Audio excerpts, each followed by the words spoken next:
ಭಾಗದ ಶಾಸಕರಾದ ಮುನಿರತ್ನವರು ಭರತ್ ಪುರುಷಣ್ಣವರ ಪಾರ್ಥಿವ ಶರೀರದ ಅಂತಿಮ ದರ್ಶನ ನಾವು ಮಾಡಿದ್ವಿ. ಆ ದುಃಖ ಇನ್ಯಾರಿಗೂ, ಆ ಕುಟುಂಬಕ್ಕೆ ಇನ್ಯಾರಿಗೂ ಬರಬಾರ್ದು. ಅವ್ರು ಹೇಳಿದ್ರಂತೆ, ಛೋಟಾ ಬಚ್ಚಾ ಹೇ ಚೋಡ್ದೋ ಅಂತ ಬೇಡ್ಕೊಂಡ್ರಂತೆ. ಆದರೆ ಕಿರಾತಕರಿಗೆ ಕರುಣೆ ಎಲ್ಲಿರುತ್ತೆ? ಅವರು ಕೇಳಿದ ಒಂದೇ ಪ್ರಶ್ನೆ, ಕಲ್ಮಾ ಪಡೋ. ಇವರಿಗೆ ಅದು ಗೊತ್ತಿಲ್ಲ. 3 ಬಾರಿ ಗುಂಡಾರಿಸಿ ಸಾಯಿಸಿದ್ದಾರೆ. ಬಹುಶಃ ಸತ್ತೋರ್ದೆಲ್ಲರದು ಇದೇ ಕತೆ.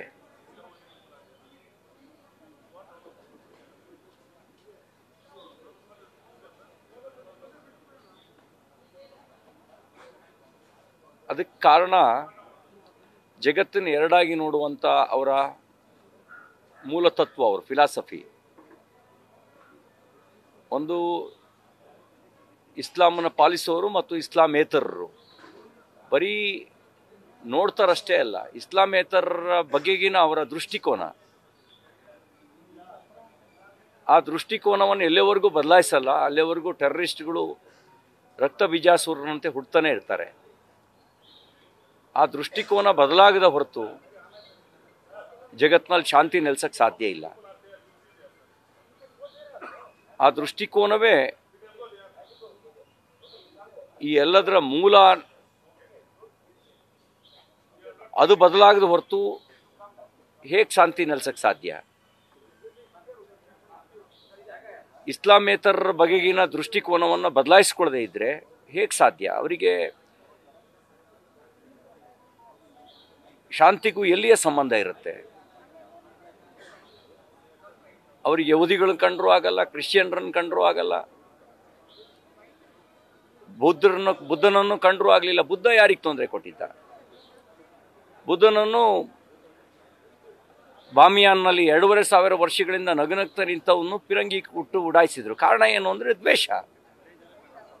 ಮ್ಯೂಸಿಯಂನಲ್ಲಿದ್ದಂಥ ವಿಷ್ಣು, ಶಿವ, ಬುದ್ಧ, ತೀರ್ಥಂಕರರ ವಿಗ್ರಹಗಳನ್ನು ಕೂಡ ಸಹಿಸ್ಲಿಕ್ಕಾಗಲಿಲ್ಲ, ಮ್ಯೂಸಿಯಮಲ್ಲಿತ್ತು. ಯಾಕೆ ಅಂದರೆ ದ್ವೇಷ.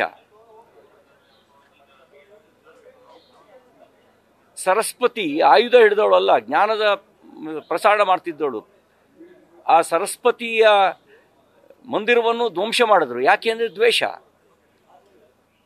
ನಳಂದ ವಿಶ್ವವಿದ್ಯಾಲಯನೂ ದ್ವೇಷ ಮಾಡಿದ್ರು. ಯಾಕೆ ಅಂದರೆ ತಾನು ನಂಬುವ ಗ್ರಂಥ ಹೊರತುಪಡಿಸಿ ಉಳಿದಿದ್ದು ಯಾವುದೂ ಇರಬಾರ್ದು ಅನ್ನುವಂಥ ದ್ವೇಷ. ಈಗ ಕೊಂದಿರೋದು ಕೂಡ ಆ ದ್ವೇಷದ ಕಾರಣದಿಂದಲೇ. ಆ ದ್ವೇಷ ಹುಟ್ಟಿದ್ದೆಲ್ಲಿಂದ ಅಂದರೆ ತನ್ನ ಮೂಲ ನಂಬಿಕೆಯಲ್ಲಿರುವಂಥ ಜಗತ್ತನ್ನು ಎರಡಾಗಿ ನೋಡುವಂಥ ದೃಷ್ಟಿಕೋನ. ಆ ದೃಷ್ಟಿಕೋನವನ್ನು ಬದಲಾಯಿಸದೇ ಇದ್ದರೆ ಹೇಗೆ ಶಾಂತಿ ನೆಲೆಸಕ್ಕೆ ಸಾಧ್ಯ? ಇನ್ನೆಷ್ಟು ಜನ ಬಲಿಯಾಗಬೇಕು? ಇನ್ನೆಷ್ಟು ಬಾರಿ ಇದೇ ಕತೆ ನಾವು ಹೇಳ್ತಾ ಇರಬೇಕು?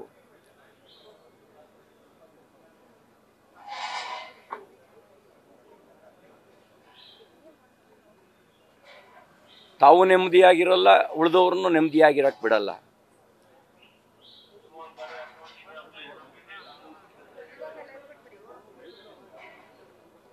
ಪಾಪ ಮಗು, ಆ ತಾಯಿ, ಆಕೆ ಕಣ್ಣೆದುರುಗಡೆ ಗಂಡನ ಹತ್ಯೆ ಆಗತ್ತೆ. ಹೆಂಗೆ ಸಹಿಸ್ಕೊಳ್ಳೋಕೆ ಸಾಧ್ಯ? ಯಾರು ಸಮಾಧಾನ ಮಾಡೋಕ್ಕಾಗತ್ತೆ? ಸಮಾಧಾನ ಹೆಂಗೆ ಸಿಗುತ್ತೆ?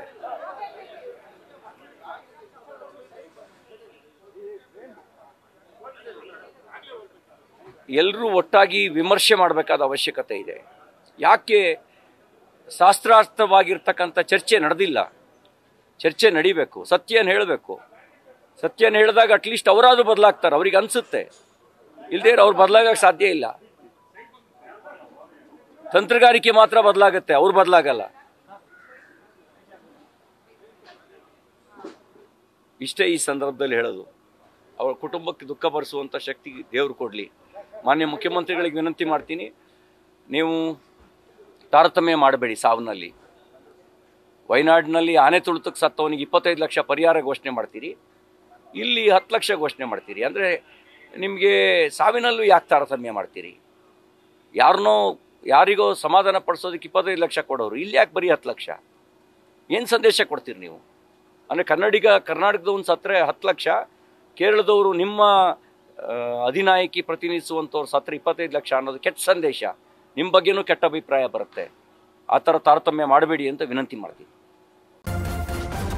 ನ್ಯೂಸ್ ಫಸ್ಟ್ ನಿರ್ಭೀತಿಯಿಂದ ನಿಮ್ಮ ಪರವಾಗಿ.